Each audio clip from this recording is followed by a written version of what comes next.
Good evening. This is Sunday evening, September the 13th, 1998, at the Agudath Israel Synagogue. The Ottawa Jewish Historical Society is presenting Ms. Carole Anders, will be speaking about the Jewish War Orphans Committee of 1921.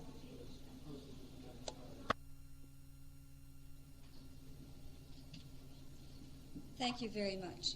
Ladies and gentlemen, distinguished members of the Historical Society, and particularly those who are related to my orphans, I welcome you to this very short presentation, which will be followed by a period of questions, and I hope that in the pause we will have the opportunity to have you ask me more nominal information. I do have it. Thank you. The 1921 rescue of 146 orphans from Eastern Europe occurred at a time when the term refugee did not evoke the graphic images communicated by today's media. Nor did the concept of refugee exist as a separate category in Canada's selective immigration policy. It is in this context that we consider the organization and implementation of a project by the Jewish community itself to save children from war-torn post-First World War Europe. Through this rescue mission, a very vulnerable Jewish minority in Canada overcame barriers of immigration restrictions and may be said to have taken definitive steps towards its maturation as a distinct Canadian contingent of the Jewish diaspora. This refugee mission was a remarkable achievement. For Canada and the Jewish community, it may have been a defining moment in its history. The lead organization constituted for the rescue of the children from Eastern Europe was the Jewish War Orphans Committee of Canada. It was a highly inclusive of very different segments of the Jewish community and of the Gentile community.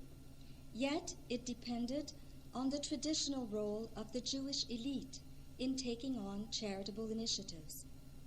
As such, this comparatively modest project, there would be some bringing in 1,500 children later on, gives us clues as to the identity of the Jewish community in the early 1920s in relation to the dominant Anglo-Saxon culture across issues of gender, class, and status. Professor Gerald Tulshinsky writes in his book Taking Root, which I have with me this evening, that the Britishness amongst Jews was just as pronounced as it was in the general population of the 1920s. Perhaps even more so. It was not only fear that inspired their Britishness, it was also pride in Britain's accomplishments and borrowed prestige of its imperial nature. As will be seen, the Jewish War Orphans Committee Refugee Project reflects this dimension of our history. Moreover, the dynamics of this project present evidence of an effective women's network led by affluent, established Jewish women. Indeed, there emerged in this study an individual, exceptional in her own right, largely unacknowledged today outside of Jewish writings. Her philanthropic work led to her becoming, in 1934, the first Canadian Jew to receive the Order of the British Empire. Kurt, can you, excuse me, Kurt, could you reduce this, please? Yeah, take the time because the other slides will be affected. Thank you. And I have to bring it forward. The magnitude of the achievement of the Jewish War Orphans Committee of Canada may only be understood in the context of the climate towards immigration in the early 1920s, a period of discriminatory attitudes towards non-British, foreign-born immigrants, particularly those from Eastern Europe. Prohibited classes had originally been expanded in 1906 to preclude entry into Canada and think of the orphans in these terms, amongst others, of the feeble-minded, anyone likely to become a public charge or who may become dangerous to the public health. Amendment over the next dozen years widened restrictions.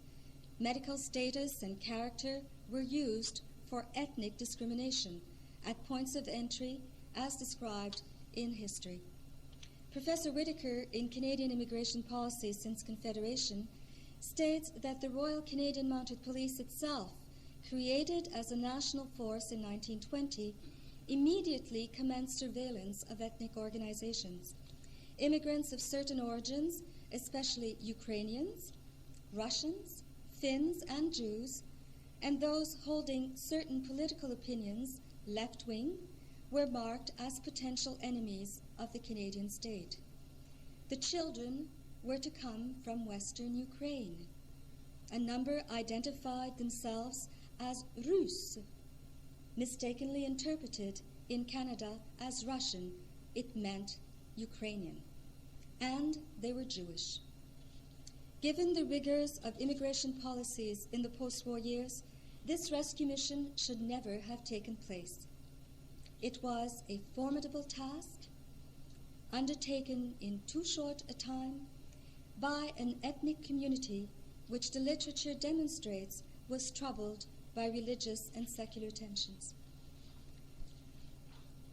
Chronologically, this project is limited to a period of little more than 1 year, from the summer of 1920 to the fall of 1921. In July of 1920, Professor Elias Heifetz, chairman of the All-Ukrainian Relief Committee for the Victims of Pogroms, approached New York, the Joint Distribution Committee, and the People's Relief Committee for supplies for the devastated region of the Ukraine. He also alerted Jewish leaders to the vulnerability of 137,000 orphans. Continued conflicts in the province of Volyn and eastern Galicia under the authority of Poland jeopardized the orphans' survival. October 1920 marked the apex of misery for the population. At this point of hostilities, military invaders saturated the regions. You had Bolsheviks, Ukrainian resistance, White Russians, and Polish troops.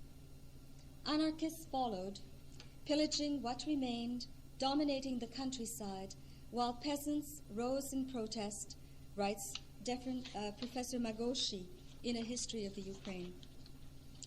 1 month after Professor Elias Heifetz appealed for help for the children, Isaac Babel wrote in his diary, same old story. The Jews have been plundered. Their bewilderment, they expected the Soviet regime to liberate them. And suddenly there were shrieks, whips cracking, shouts of dirty Yid, tired, shattered. Red troops arrive in the village, ransack the place, cook, stoves crackling all night. The householders' daughters have a hard time. 5 minutes after our arrival, the looting starts, women struggling, weeping and wailing. It's unbearable. Such was the context of the world experienced by the children. They would be rescued by the Jewish War Orphans of Canada, by your community. Some would be found wandering where their fleeing parents had perished, as far as Bukovina or Russia.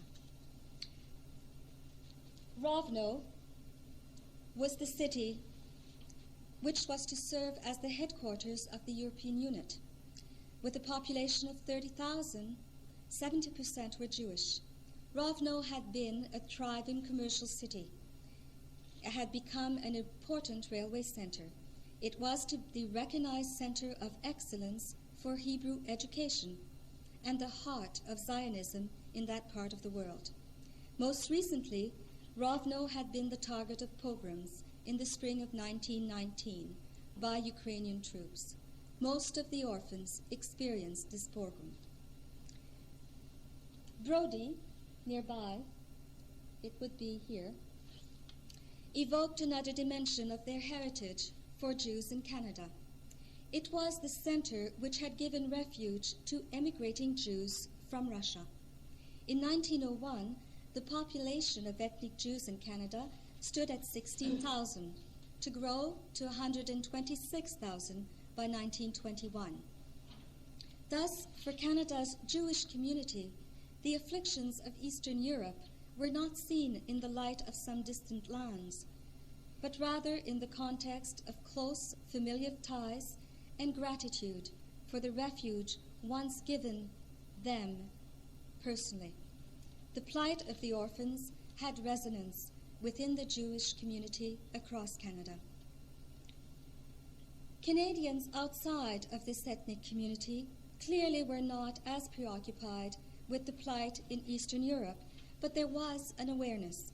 Throughout the battles between Soviet Russia and Poland on Ukrainian and Eastern Galician territory, the Canadian press had followed hostilities in great detail, so that the name of the towns from which the orphans were to come were not unknown.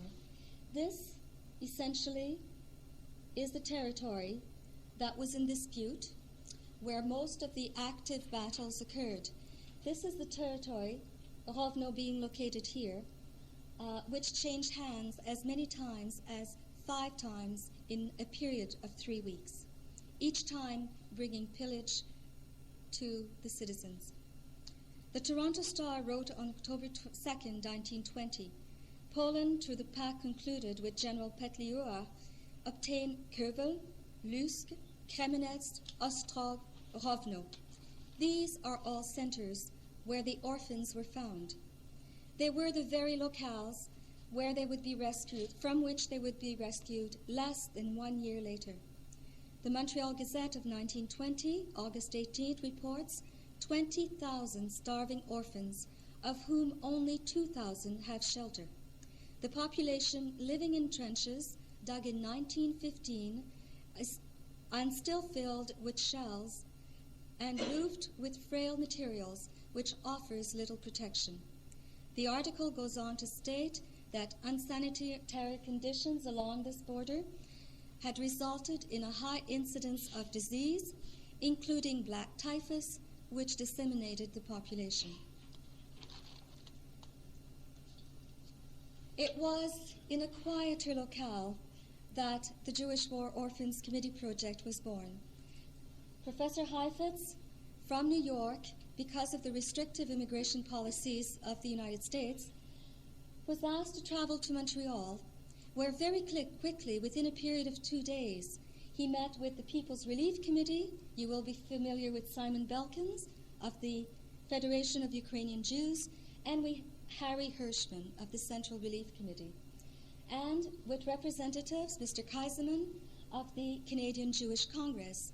As you're aware, the Canadian Jewish Congress had just been founded in 1915, was to survive until 1921 before being revived in 1935. What is interesting in all this is that you have the elite of the Jewish community supporting a dire situation for appeal, a dire request for appeal. Representatives turned to Lillian Freeman in Ottawa.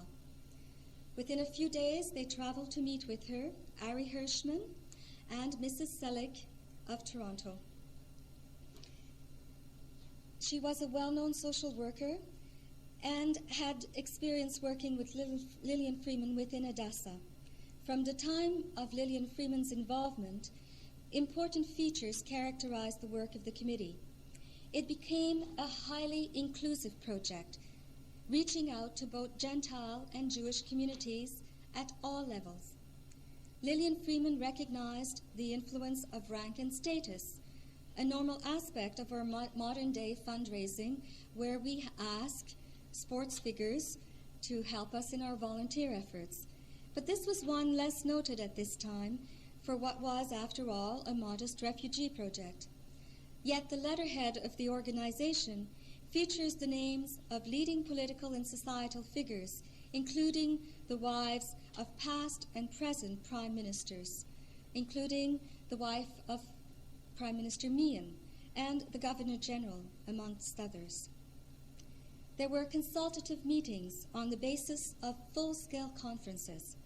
What is important is that in venues such as the Chateau Laurier, it provided an attendant public profile.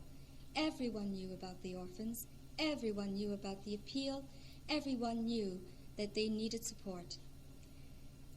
Moreover, Mrs. Freeman was wont to use her summer residence, a 500-acre estate, now present-day Meech Lake Center, then called Hightower. She proved to have incredible and effective working relationships, and these were soon found throughout the rescue mission. She brought on board everyone at all levels. February 28, as you will see here, what is interesting is that a charter is granted to the Jewish War Orphans Committee. The terms as would usually parallel those of an American project, but this time there is a proud clause to transport to Canada these orphan children, to send a Canadian unit to Europe, to place in Canadian homes the said orphan children transported to Canada. What is also significant is, as you see, the offerings came from Yom Kippur. The fundraising campaign raised $96,000 at a time when a weekly wage, a good weekly wage, was in the order of $12 to $20. The city of Winnipeg, by no means the largest center, provided $5,000, and donations of clothing and other supplies was ongoing for the full time that the project occurred in Europe. Also important is that we see the diaspora at work. The Joint Distribution Committee provided for a contract of $10,000, and this again we see the hand of the leaders of the Jewish community being effective here. They provided them with their vehicles and with their centers, with their staff in Europe. This was to prove it valuable. This is unusual in a project at this time. People tended to have ownership of the project and to keep jealous ownership of it. In this case, we see a very effective modern mechanism at play.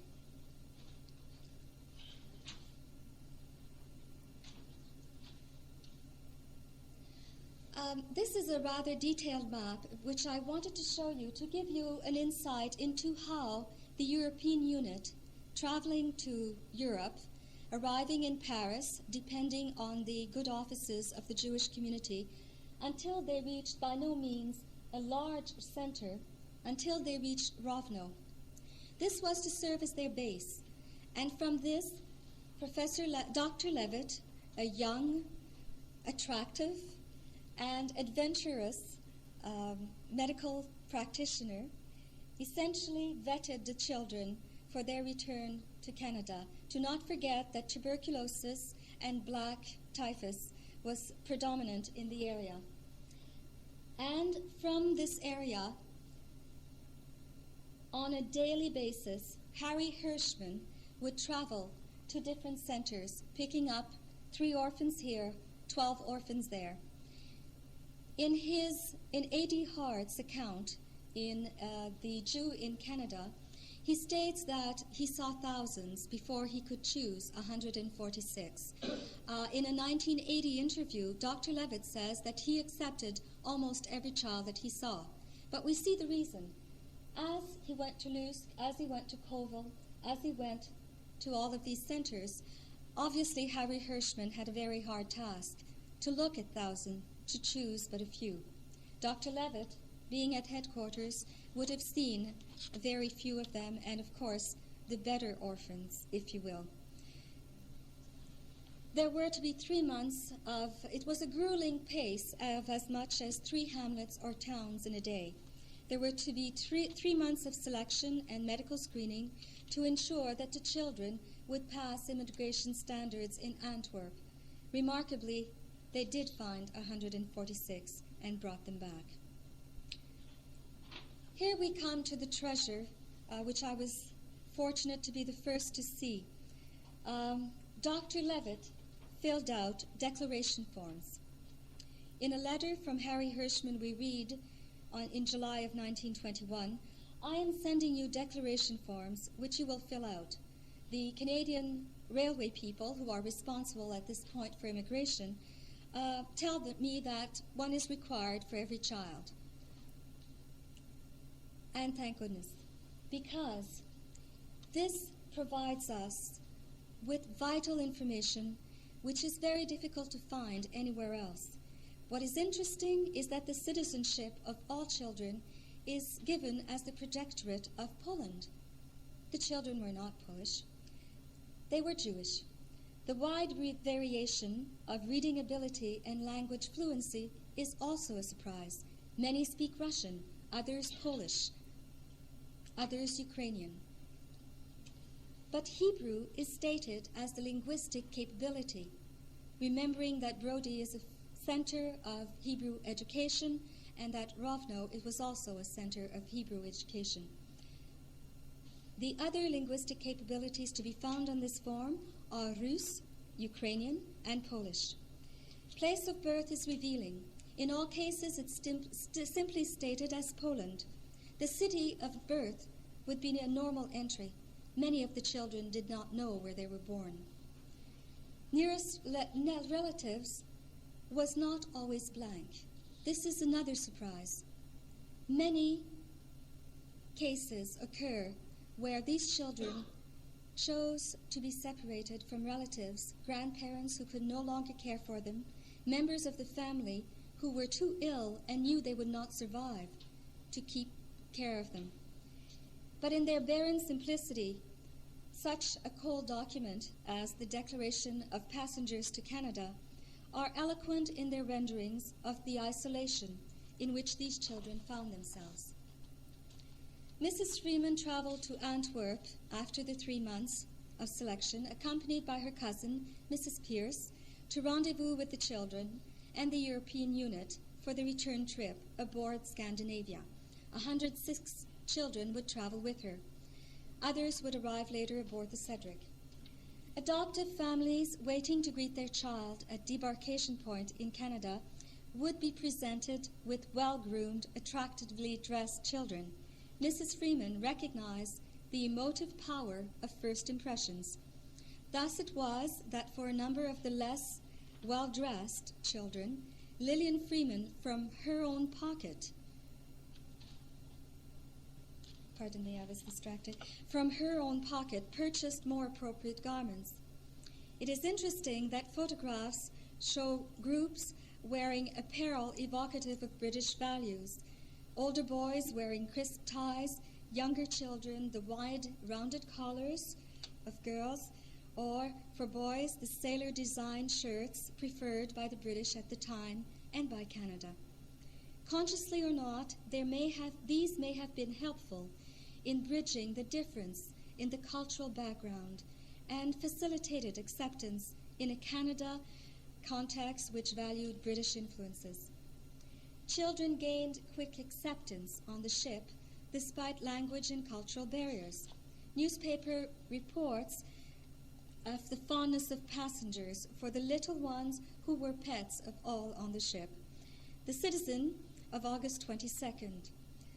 Further evidence of this care to present the children in the best possible light is seen in the efforts of William Farrar, a Gentile from Hamilton, to teach the children on board the ship to sing God Save the King and For He's a Jolly Good Fellow.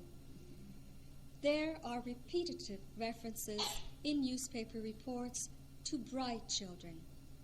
Would these have occurred without Mrs. Freeman and without the attention of the volunteers of the Jewish War Orphans Committee of Canada?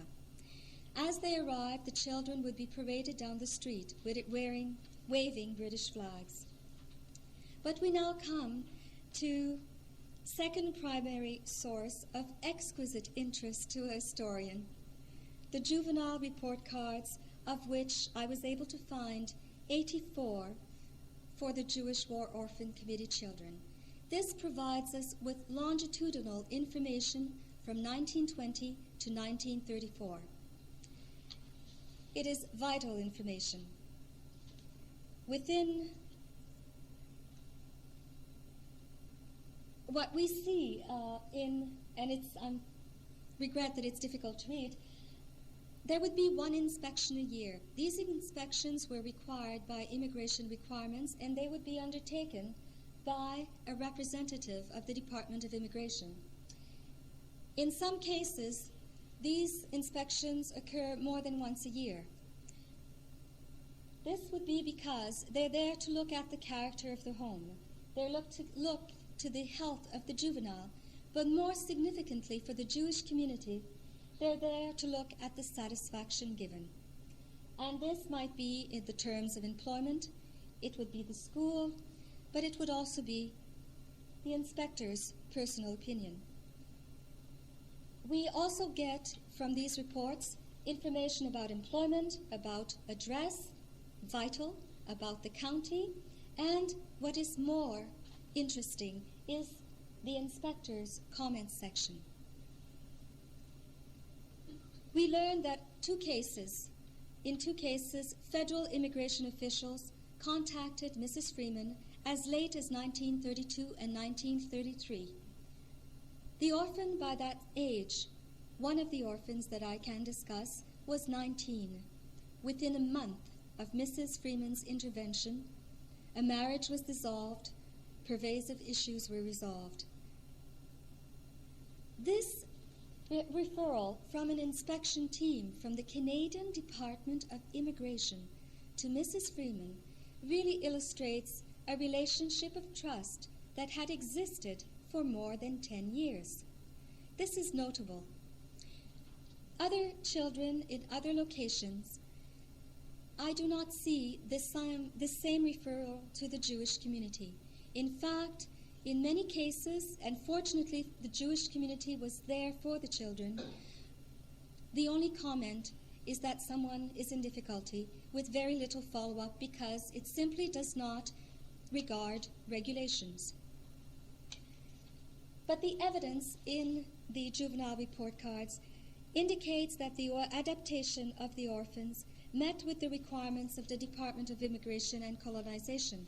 The rating guides are completed with the rating G for good in all but one instance.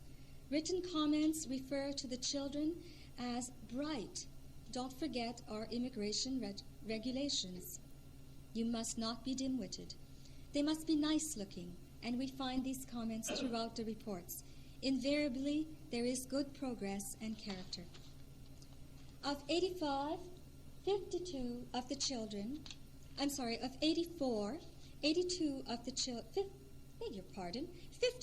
children were adopted. 12 were found to have gone to the USA within months of their arrival in Canada. And 17 were not found by immigration officials. You will remember that we could see address as one of the factors in these forms. There is a very high degree of mobility, and it remains to be seen in my research whether this is due to the work, force, pressures upon the families, or whether these families were indeed frightened of these immigration inspections and were moving to protect their children. Often the addresses are a few doors down the street. Essentially, the files that were not found were quickly closed, and they need to be found by historians. 34 of the children were reunited with relatives in Canada. I know this. I have been able to find information on 14 of them. There are references to particular achievements. Enterprising Joseph, I've changed the name, had arrived in Canada at the age of 7, and the official, noting good progress and character at age 19, added the enthusiastic remark, "This lad is very well placed. Mr. L, his employer, being a real father to him. He is learning a good business experience and should not need further inspection. $27 in the bank, and has paid a premium on $1,000 life insurance. The boy is 19.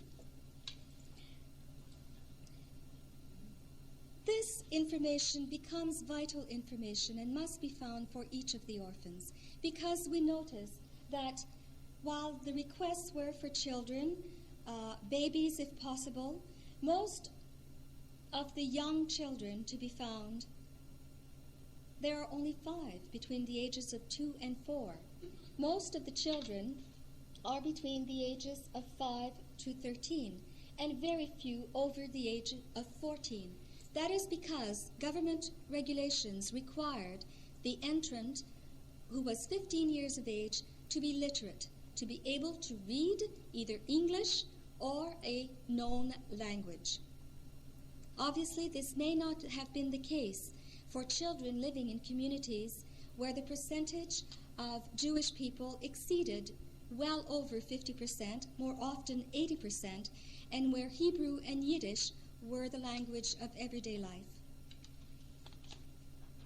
Obviously, this gives us an idea of the criteria which needed to be considered by Harry Hirschman in his pre-selection and by the volunteer committee, the European unit. I give you this information on gender not because there's very little difference between the 46 girls and the 38 boys, but what is very significant is that similar initiatives at this time, bringing the Bernardo children, I have looked at 17 other organizations. And as stated in governmental statistics, it is the case that well over 75% of these initiatives, of these rescue missions, brought in 75% boys and only 25% girls. We see here evidence of Harry Hirschman's and the European unit's preoccupation with saving young girls from the conditions that were prevailing at the time in the Ukraine. The devotion of Lillian Freeman, Harry Hirschman, and Dr. Levitt throughout their lives, and of the family members of the Jewish community, cannot be overestimated. One explanation may be found in the vulnerability of the orphans and the bond it had created between them. I have permission to quote this from the letter written by one of the orphans. "The letter I wrote you, I didn't write with my pencil, but full of tears, because I was missing everyone, and my very dear Director Hirschman, I still long for them." This letter was written more than 5 years after that child's arrival in Canada. The Jewish War Orphans Committee of Canada initiative was a remarkable achievement. That this was done through the offices of a few dedicated Jews and by the agency of a community, of an ethnic constituency held at arm's length from the Canadian majority, as described by Abella and Troper in None is Too Many, prevents a revealing dimension of Canada's immigration and social history. It is a dimension that has yet to be acknowledged outside of the Jewish community. Born of extraordinary times in an exceptional community, the tale of the Jewish war orphans of 1921 has yet to be told in its entirety. The human dimension may be on the threshold of disappearance. As one generation is followed by another, recollections have dimmed. Leaders of the Jewish community of 1920s once documented with care the chronicle of the rescue, and this is particularly well done in A.D. Hart's compendium, The Jew in Canada, 1926. And I thank the Jewish Historical Society member and the archives, Mrs. Berman, for allowing me to see it and to bring it home. I know she would not want me to tell all of you this, but I did appreciate it, and it was vital. She's shushing me as I speak.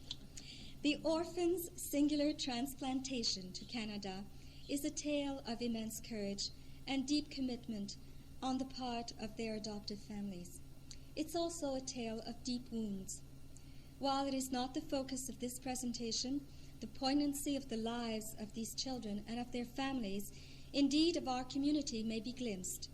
It is history from below at its most seminal level. As such, their adaptation demands dedicated consideration beyond the parameters of this particular research. I trust that this presentation will promote your interest in preserving a remarkable, not a modest, event in our history. Thank you.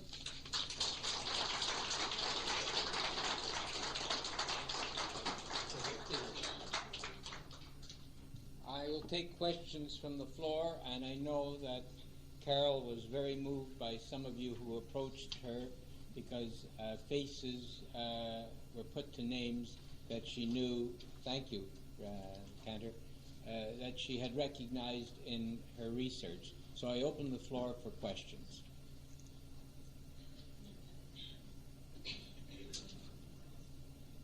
I was asked to speak to the project and therefore limited my talk, and I hope it was not too long, to cover the highlights. But what is vital here is that this was a community effort at all levels, and it was you who allowed people to participate in it. It was really a joint venture from the Gentile and from the Jewish communities. But the orphans did remain in your communities, and it's vital that we be able to trace for our heritage what happened to these children. Were they happy? Did they have children? Did they marry? How did they do? Yes, may I help you? There were 12 of the orphans who went to Winnipeg. That's correct.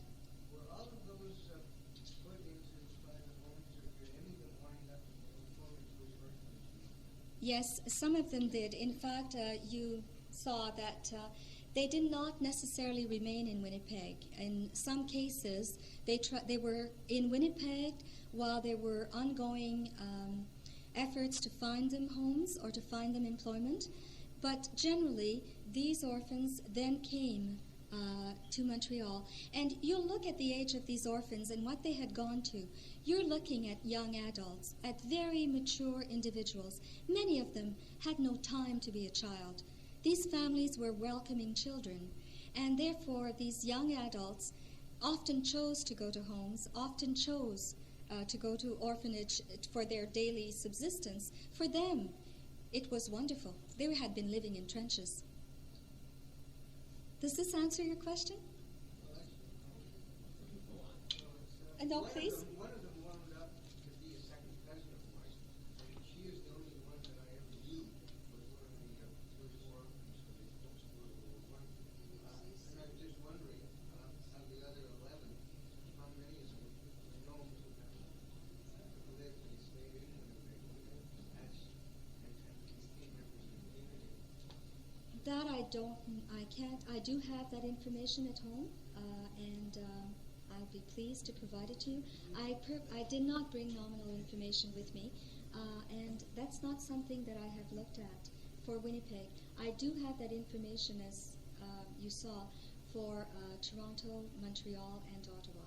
I do know how many remained in the community, where they were located in the community throughout their stay until 1934. The information, interestingly enough, you saw that I only found 84 declaration forms. Juvenile report cards, pardon me. I don't believe that others exist. I believe that in more remote areas and in other centers, the immigration authorities simply did not go and visit. Yes? May I ask you how many of these war orphans are alive today? Do you know? Not many. I do know definitely of 5 who are alive today. Most of them are located, most, with 5. I guess one can't speak of most. I know of 3 who are in Montreal. I know of 2 in Toronto. Actually, I know more now after this evening, and 2 others. You have provided the location of one of them. If I had one of my father's relatives adopted a war orphan who came to Pembroke, eventually married and lived in Ottawa, but I always knew had a brother in Halifax, and I wondered why the family was separated, why they separated children, brother here, sister there, and how many times this was done. There were many separations, and the separations began in Europe. Essentially, very often, a child came and left a sibling that couldn't pass the medical test in the refuge center. And what is unfortunate is that very often these children, through the years, attempt to get in touch with the children that were adopted in Canada, but of course by then they've changed their names, and the organizers had to be careful that these children not create a bond. Remember, we're dealing with 1920s. It's a different climate. If you're adopted, you break all links with the past. And so it must have been very difficult for these children. They had lost their parents, they had lost surviving relatives in Europe, and they were expected to bond with a new family. We know today how difficult it is, even for a one-year exchange for a teenager to come from Russia to Canada. I know this well, so that you can imagine what it must have been for these children. Yes? After studying about the orphans after the Second World War that were brought by the Jewish Congress to Canada. In fact, there are, to my knowledge, there has not been, or I have not been referred to a systematic study, but there is a lot of evidence, historical evidence to be looked at, and all of this has been narrated in one or other of the literature that is readily available. What is interesting is that this very modest project, and the reason that I focused on it is because it meets the criteria that the Canadian International Development Agency would expect a refugee project to meet. Yet this is 1920. Now, this is not the case for the later projects. In first, there is one by another branch of or ethnic group in the Jewish community a few years later, because the commitment of Frederick Blair of the Department of Immigration and Colonization was that if you can bring in 200 orphans and the community absorbs them and takes good care of them, you can bring in 1,000. And I believe that future 1923 and to 1925 Romanian effort is the second half of this refugee project. My research will be a lifelong one. This is an ongoing project for me, and I'll be pleased to look into your question with further detail. But really, I did focus on this for a reason. I was looking at the full immigration spectrum of immigrant aid projects, and this appealed as an excellent, excellent initiative. You are to be congratulated for it. I'm one of the 1,500 that brought the Jewish Congress. You are. May I speak with you at the pause? Thank you. That's wonderful. Yes? Carole, I'm sure that everybody knows, they may not remember that one of the first presidents of the Jewish Historical Society, Hugo Levenfeld, wife, was indeed one of the children. And she's, I'm sorry I didn't get the picture to you on time. She's in one of those pictures. And just coincidental. And there is a book here. I just want to add to Shirley that in speaking to young A.J. Freeman, he gave me permission to, and which most of you in this room know, that his aunt Gertrude Friedman was also an adoptee, one of the adoptees of this program. Gitel. I know her as Gitel. Yes. I just wanted to mention that my late parents, Shalom, took in one of the children that came with Mrs. Freeman in 1921. A little girl, she was about 8 or 9 when she came into our family. My parents welcomed her, and she was with us for approximately 2 years.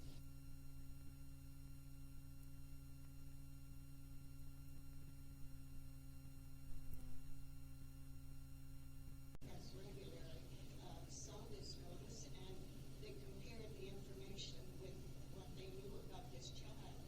And the older sister pleaded with my parents to send this child back to her to New York. So my parents, at that point, I think this girl was about 14, they sent her back to New York, and she lived with her sister, and she worked, and eventually she got married, raised a family. And up until about 10 years ago, we kept in touch with her regularly, and for symptoms and for the general correspondence. And when she passed away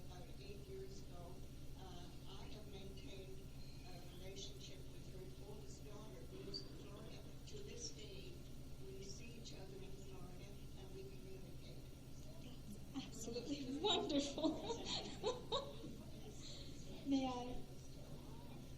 would welcome an opportunity of sitting down with you. That Okay. is wonderful. Naomi? I was a child of the immigrants and were adopted by 5 individual families who were loved and cherished. So glad to hear. All married. Oh, that's wonderful. I'm very happy to hear. Abe? You mentioned Meg Hirschman a number of times.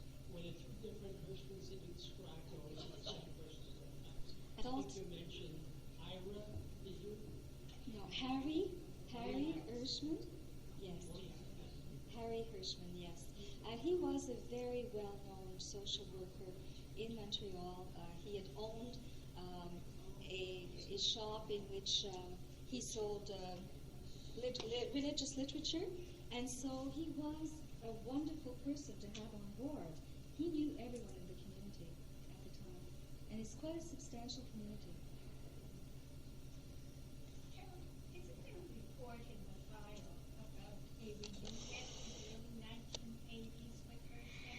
Yes. And it was remarkable how many orphans had come to that reunion. Yes, indeed. And interestingly enough, the reunion occurred in Montreal, and some of the orphans' children, the children of the orphans that I have met in Montreal, were not aware that this reunion had occurred.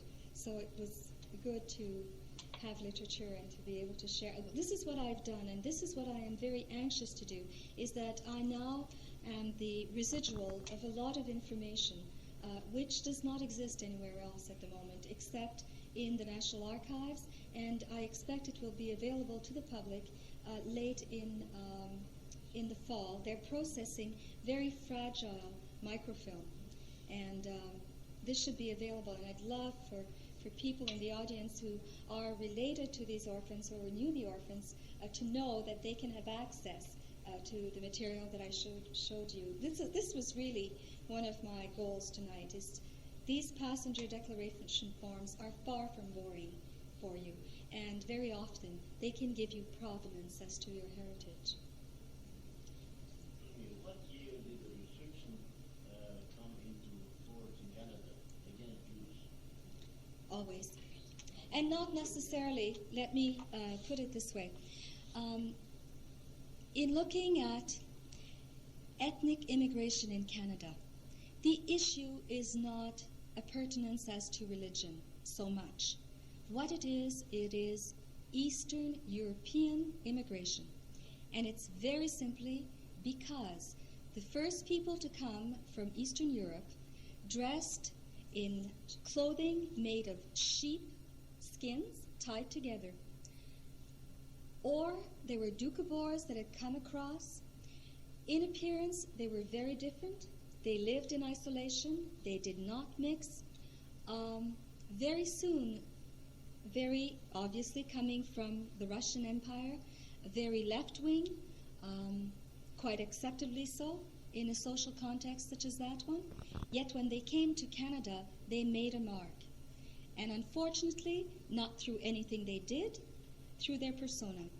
And this really began our immigration record for discrimination. And it is not a good record as one looks to it even today. You could not be different. You must be British. This applied to people from Britain. Males in Britain adapted, as you look across ethnic groups adapted better and assimilated better in Canada statistically than did British men. Isn't that interesting? I don't necessarily agree with you that the discrimination against Eastern Europeans was from all time, because you go back to the 19th century when Sir Clifford Simpson was the Minister of Immigration. Until 1790, yeah. He was very, very keen to fill up the Northwest territories, and he took anybody and everybody, as long as they were white, from anywhere he could, and to encourage them. In fact, that's how my grandfather came over in 1882. Yes. But But you must keep in mind that most of the Jewish immigrants came as Clifton is leaving, and it, most of them right at the turn of the century until 1901, that we're looking at the first influx of 2000. So of course with 2000, it's not a threat. Look past the 1900s as you get into our immigration, and as soon as something is different, we deal with it. It's interesting that you had exactly the same discrimination against Eastern Europeans in South Africa as you had in this country. Really? Yes. It's specifically in legislation against Eastern European immigrants. And, well, of course, you had essentially among the white population, you had two Western European origins, the Dutch and the English. And that was it. But from the time that the gold mines and the diamond mines started getting going, that's when the discrimination started.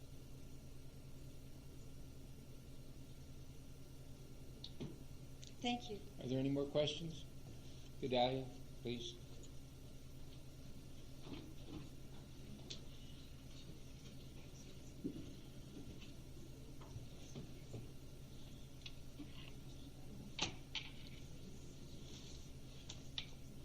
How do you say thank you after a lecture of this nature, which affects, I would say, each and every one of us in this room almost on a personal basis? We know many of these people. Many of our parents came in this period, or their family came in this period, and know of the history that is involved in this. And we know individually we knew about it, but for the first time, many of us are hearing of it in a collective sense, recognizing what was individual was societal. And we're starting to understand some of the backgrounds of our own family and parents. You mentioned names to me tonight who had coffee in my house and who have told me stories about it. I'm talking Mr. Kaiserman, okay, and Mr. Belton, and the Jewish Immigrant Aid Society histories of that period of time, the rebuilding of the Canadian Jewish Congress, the immigration policies in this country. And all I can say is that we in Ottawa, and we here tonight, have been exceptionally fortunate to find that there are individuals who are historians who have taken the energy, effort, and have had the desire to take this material, research it out, and bring it to us together in a cogent manner so that we can understand not only the individual case, but what society was doing at that point in time. Not only do we recognize now some of the minutiae of why Mrs. Freeman is recognized throughout Canada as one of the most foremost leaders in the area of social services and social work, but we recognize something that some of us know about the Pierce family, okay, as individuals in this particular area. And you can go back to Ambassador Pierce, who some of you may have heard, who comes from that family, okay, and who comes from the Yukon Gold Mine Rush period too, if you will. Ladies and gentlemen, I am standing with an emotional content tonight because it reflects, I'm a little older generation than what this is, but some of the people that I associated with in Montreal are those immigrants, are those refugees. Ladies and gentlemen, the debate today in Canadian society between refugee and immigrant is not merely a semantic debate. It is a political debate. It is a historical debate. You will hear those words being mentioned time and time again in news analysis and news investigations and in immigration policies.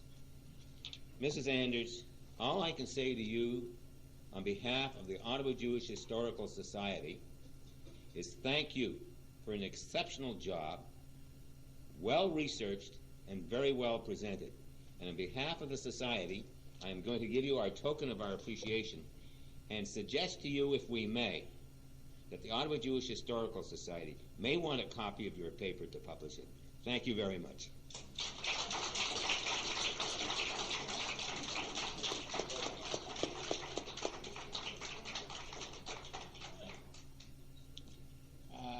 summation, just a few notes before we have refreshments. I want to remind everybody of October the 18th. It's the official opening of the archives in the Soloway JCC, where we are housed jointly with the Jewish Community Library. The evening of October the 18th is not only to launch the new archives, but it's to thank Shirley Berman for her 27 years of hard labors to bring us where we are today. Shirley wants to spend more time raising daisies and petunias and taking care of her husband and her family. And Shire will have more of her time in the future. The evening of October the 18th is being chaired by Gedalia Rosenfeld and Maury Connick.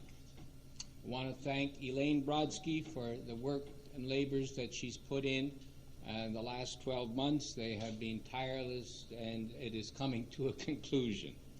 I want to remind everybody of their dues, and I want to indicate that most of you, if not all of you, have received in the mail pledge cards for the campaign. Ask you to either mail them in to encourage others to participate, and if you've forgotten, there are some cards at the back. There being no further business tonight, I want to wish all of you Shana Tova to you and your family, health and happiness for the forthcoming year, and see you on October the 18th. Thank you.